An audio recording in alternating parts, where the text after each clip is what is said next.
আসসালামু আলাইকুম।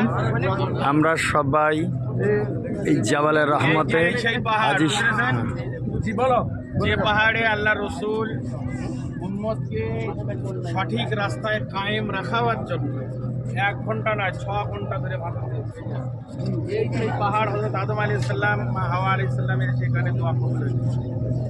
হযরত আদম আলাইহিস সালাম এখানে কান্নাকাটি করে দোয়া কবুল হলো যে আল্লাহ পাক দোয়া কবুল আর আল্লাহ রসুল সাল্লাল্লাহু আলাইহি ওয়াসাল্লাম উম্মতের জন্য কাঁদতে কাঁদতে সমস্ত সাহাবী হুজুররা চতুর্দিকে ছিল আর আল্লাহ রসুল এখানে দাঁড়িয়ে 6 ঘন্টা ধরে ভাষণ দিয়েছিলেন, চোখের পানি ফেলতে ফেলতে সাহাবীদেরকে বলেছিলেন, বলো তোমরা এরপরে তোমাদের কি করণীয়, কি করা দরকার।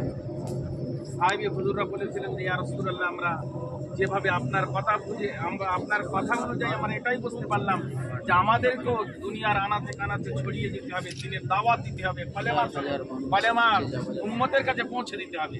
বলা হচ্ছে আর এখান থেকে সাহাবী হুজুররা ঘরে ফিরে যায়নি, যাদের নাকাল যেদিকে ছিল সেই দিকে করে তারা ইসলামের দাওয়াত নিয়ে চলে গিয়েছিলেন।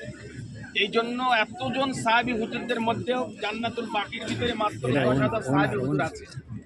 তাহলে উম্মতের ব্যথাটা সব থেকে বড় জিনিস, কিন্তু বড় সুন্নাত হলো উম্মতের ব্যথা দিলের ভিতরে রাখা, যে উম্মত যেন জাহান্নাম থেকে নিচে জান্নাতে জানেওয়ালা হয়ে যায়।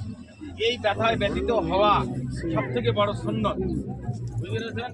আমি আমারটা করছি আর উম্মত জাহান্নামে যাচ্ছে, যাক, এটা নয়। আল্লাহ রসুল কাঁদতে কাঁদতে ভাষণ দিয়েছিলেন, তোমাদেরও প্রয়োজন যেভাবে আমি রসুল উম্মতের পিছনে তোমাদের পিছনে কষ্ট করেছি, জাহান্নাম থেকে বাঁচাবার জন্য চেষ্টা করেছি, দিন রাত উজাড় করে দিয়েছি, না খাবার ঠিকানা পরিবেশ ছিল, না সবার পরিবেশ ছিল, না কোনো জায়গায় আমি আরামের বিছানায় পিছিয়ে শুতে পারিনি।